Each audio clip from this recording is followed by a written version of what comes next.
Hi, I'm Phil Norval and this short video is about energy use in industrial motors.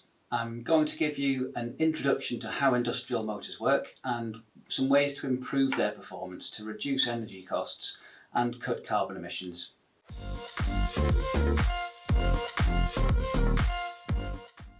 There are very few businesses that don't use industrial motors for one reason or another.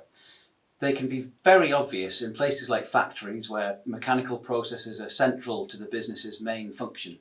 But even office buildings will use industrial motors for things like driving ventilation fans or heating pumps, for example.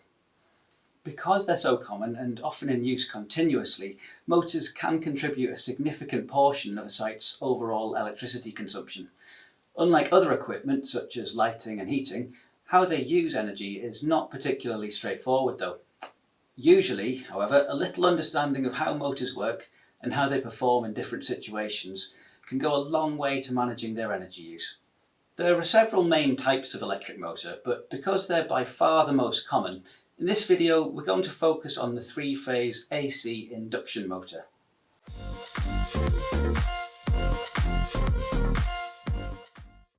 These motors come in a large range of designs and outputs, but one key aspect is that for any given motor they have a single nominal speed that's dictated by their design and the frequency of the alternating current, or AC, that supplies them.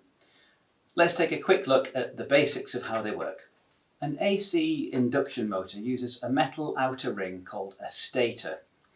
This doesn't move but holds coils of wire that are supplied by each of the three phases in sequence.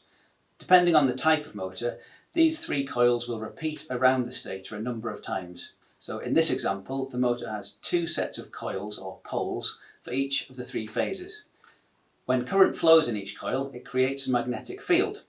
And as each of the three phases energizes the coils in turn, the whole stator in effect has a magnetic field that rotates. The moving part of the motor is called the rotor. The alternating current in the stator induces a current in the rotor's conductors and a subsequent magnetic field, which opposes the one created in the stator coils. As the three phases from the power supply alternate in turn, they push the rotor around one after the other, causing the rotor to keep turning round and round as long as power is supplied. This means that the frequency of the alternating current dictates how quickly the rotor turns. The more times the three phases are repeated around the stator, however, the slower the rotational speed. More poles do, however, result in a greater force or torque from the motor.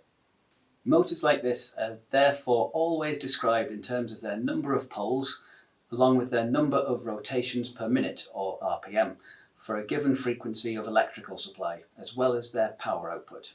Motors of this type actually have multiple poles in the rotor that can be made from coils of wire, similar to the stator. More commonly though, the conductors are made from solid aluminium bars rather than wire coils, which gives them a distinctive appearance that's led them to being called squirrel cage motors.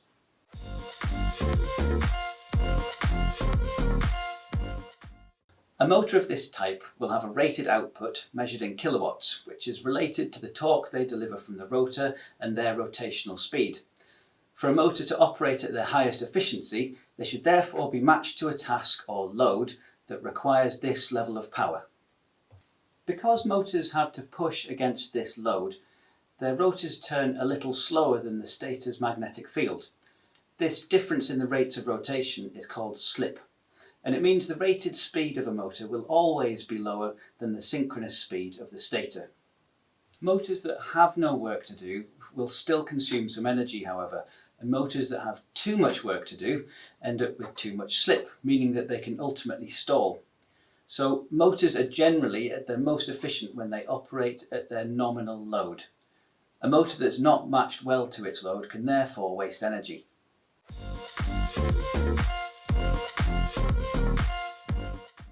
AC induction motors draw a high current when they're forced to rotate too slowly. This also means that they draw a high current at the moment they're switched on until they get up to their rated speed. This high current can cause significant heating in the motors, which over time wears them out. For this reason, the more often motors have to start up, the shorter their lifespan tends to be. Most motors state the maximum number of starts per hour that they should be subjected to, and this tends to be lower with larger motors because they have greater heating. This limitation means that even if there is only an intermittent need for a motor, they may have to be run almost continuously just to avoid them starting and stopping too often. To avoid this problem, a device called a soft starter can be installed which limits the current available to a motor when their speed is low. This can have a few benefits, including increasing the lifespan of motors and preventing excessive current being drawn from power supplies. In addition, it can enable motors to be used more intermittently, which may lead to significant energy savings for an organisation.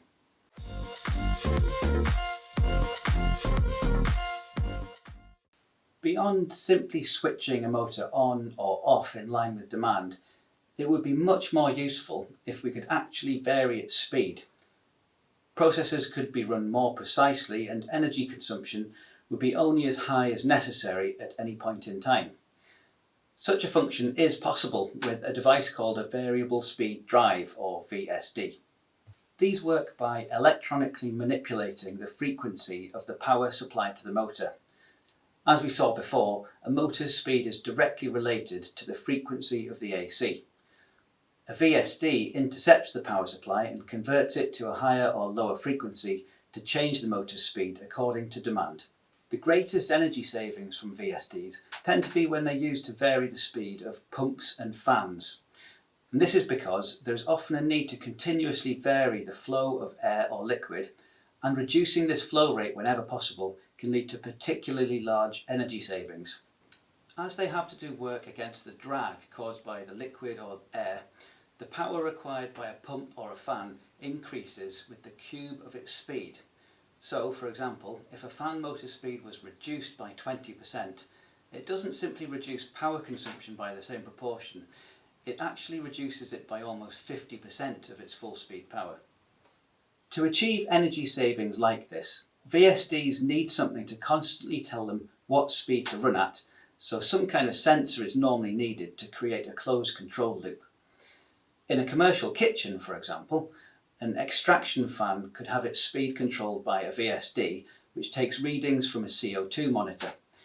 As the CO2 level in the kitchen increases, it would instruct the VSD to increase the fan speed until the CO2 level returns to an acceptable level. Without this control, the fan would have to run at full speed all of the time to keep CO2 levels down, potentially wasting large amounts of energy.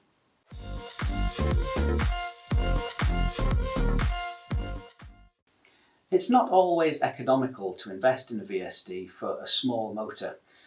Where this is the case, changing the type of motor itself may be the best option. Electronically commutated motors, or ECMs, basically convert the AC supply to DC, and from there they work in the same way as a brushless DC motor of the type found in modern power tools. This allows their speed to be varied electronically rather than being dictated by the frequency of the power supply.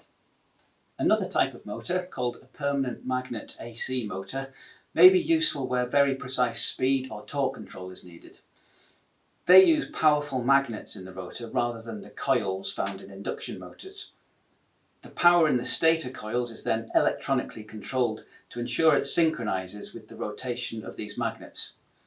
These can be very efficient motors, but their precise engineering and the rare earth metals used for the magnets can make them expensive.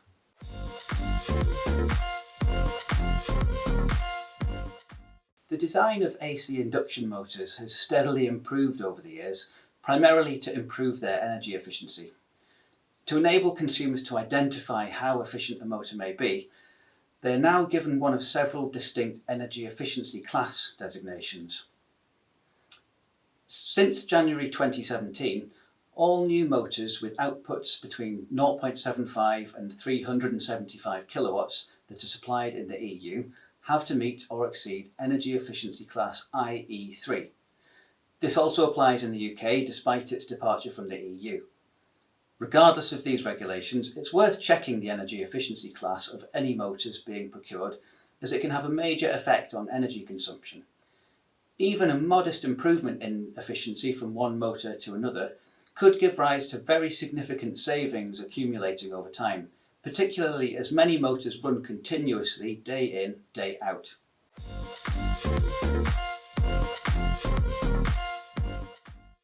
Motors that are due for replacement within the next few years may be worth replacing sooner if there is the potential to improve their efficiency at the same time.